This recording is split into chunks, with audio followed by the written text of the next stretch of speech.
यह लॉक है, उसे घिस कर देखा जाएगा कि इसके अंदर क्या रहता है। तो एक सीएनसी मशीन की मदद से इसे साफ़ किया जाएगा और अंदर देखा जाएगा कि अंदर क्या मैकेनिज़्म रहता है।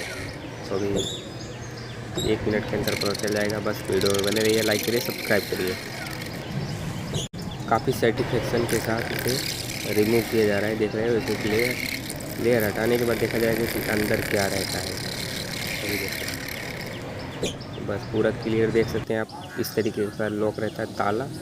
और इसी तरीके के वीडियोज़ के लिए सब्सक्राइब, लाइक।